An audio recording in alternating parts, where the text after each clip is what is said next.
Global happenings today. We communicate, we analyze global news. Stay tuned.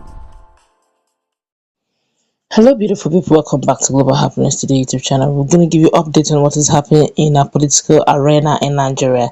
Firstly, EFCC have decided to look into the issue of probing Bola Tinubu. Remember, some many years back, the presidents of Sowore and Dejadeonju had actually filed a petition against Bola Tinubu over the Bolon van issue. But EFCC had said, Bawa have said to speak on that, and for the first time, PDP have decided to speak on behalf of Peter Obi. In fact, they are not just speaking on behalf, they are telling Peter Obi what to do, because the issue of that London detention is definitely beyond politics, and they want him to do this now to salvage the situation. And of course, in another news as well, in a prominent Nigerian who understands who Peter Obi is, who have worked and dealt with him on a different level, is telling the opposition and those who have no idea who Peter Obi is to really be wary of Peter Obi, because the truth is he's not as simple as he looks, and he gave them some silent points they should watch out for,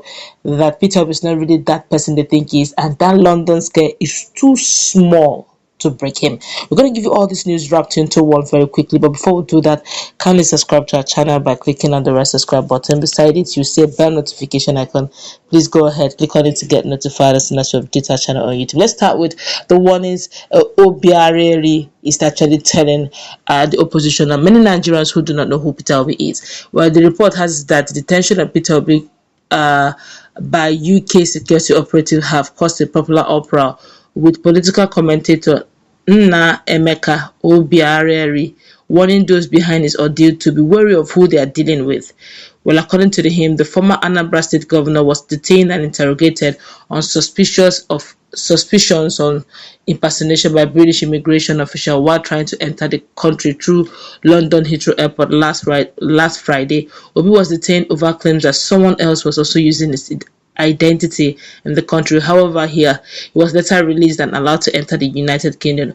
Obiareri described the alleged impersonation of Obi as strange, insisting that the passport of the former Anambra State governor couldn't have been cloned and utilized by someone else without the involvement of highly placed persons in Nigeria. He explained that the Nigerian passport has biometrics and security chips inside it, and that only people at a very high level in the country could provide a duplicate identity to impersonate Obi. He emphasized the seriousness of the issue and suggested that those attacking Obi are yet to realize the caliber of person he is. He further pointed out that the ongoing fight is a battle for the soul of the country. He believes that the people attacking Obi are trying to frustrate, demoralize, and break him, but they are dealing with the wrong person. Obi is unbreakable, according to Obiareri, and he has presented his case in court and is waiting for the tribunal to start proceedings. He warned those behind Obi's ordeal to be careful because they are dealing with a rock. He said Obi is a rock. They can't break him that easily. They asked him to go to court and he has done so. He has presented his case in court and is waiting for the tribunal to start proceedings. But they are not comfortable.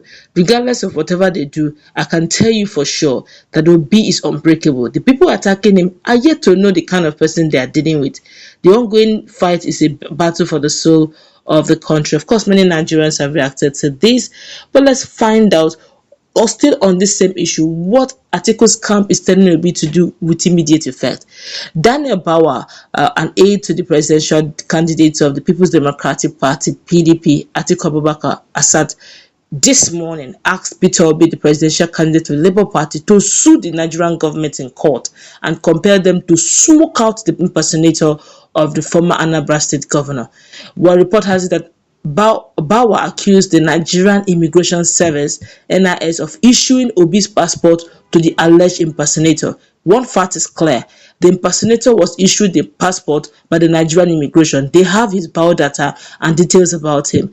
Peter Obi should sue the Nigerian government in court and compel them to smoke the man out and whoever may be using him for the smear campaign, Bola wrote on his known social media handle. Recall that Obi was that's what happened on Friday and all that. But then in another news, this is all on Peter Obi. And in another news, to find out what may be the fate of Bola Tinubu, well, according to Bawa, who happened to be the EFCC chairman, That's Abdul Rashid Bawa, the chairman of the Economic and Financial Crime Commission (EFCC), has hinted that the commission is currently investigating Bola Ahmed Tinubu, the leader of the All Progressive Congress (APC) and the flag bearer of APC as well. It didn't end there.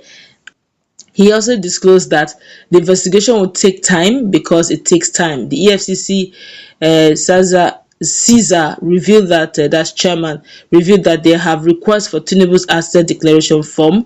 The Attorney General of the Federation now and also the Minister of Justice has dismissed plans to probe Tinubu.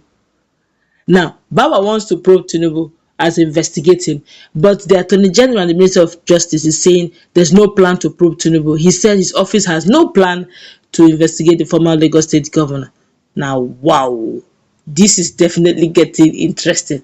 Nigerians are talking left, some persons are talking right. Truly, there is the soul of Nigeria is at stake here. Everyone, it's as if it's a fight between the very corrupt and those who want Nigeria to just function again. And this one it has no tribe, it has no ethnicity. If you want Nigeria to work, you know we already have an idea of who you are voting for. If you don't want Nigeria to work, it is chop I chop, or better still, don't want I chop, may nobody catch me, or nobody should probe me, let it be running like that chaotically so that we'll be chopping anyhow.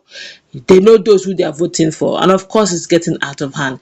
Just fairly recently, the humanitarian minister said they want to help Nigerians, that Nigerians are going through a lot, that they want to borrow so they can give Nigerians palliative, that they want to give over 50 million Nigerians palliative, and they're borrowing over 800 billion. We don't have money. It's not even grant. We don't even know if it is grant or even borrow, but they just said that there's no money, they need to borrow because they want to remove subsidy. You just see the number of carelessness. The other time it was Hidika, also the minister of aviation, who said he bought trucks, firefighter trucks, 1.2 billion naira. Come on, this firefighter must be. In fact, there shouldn't be traffic. That firefighter should be fighting in the air, as in he will fight water, he will fight fire, if you fight air, he will fight breeze, it will fight sand, it will fight earth, it will fight everything, because 1.2 billion naira for truck firefighter, it must fight everything. It has to fight everything, or else it is not a firefighter. Just see the level of corruption is no longer in hundreds or thousands. Millions will still be. It's now in billions, sometimes in billions of dollars, in millions of dollars. Nigerians are shouting them. They are borrowing to impoverish Nigerians. And somebody will sit down somewhere, and just because the borrowing suits you, you're not even looking at the greater good of the country. If this country goes down, would there be a nation you call your own, simply because all is well with you and your entire family, or all is well with you and your generation and generation on board? Some of them have even accumulated so much money. They've accumulated so much money that their generation to their 15th generation can never be poor. Even if they sit back at home and say they will not work, they'll be shaking their leg and be going to Bahamas, they'll go to Malta, they'll go to Qatar, they'll go to even Hawaii, just be having fun, be cruising in life. They will never be poor. That is how much some persons in this nation are richer than Nigeria. And what do they do for a living? They are politicians. Come on. How bad can it go? And the only crime the Peter will committed was simply because he wants to run and he's a man of integrity. They don't like men of integrity. And no, they don't like. They like the one that is very shady. So that if you don't dance to their tune, they will carry your case and drop in EFCC. There's no case on Peter Obi. That is why you see people shouting and screaming. Obviously, people understand the dynamics. Let's go wrap it up. Let's put it in the comment section.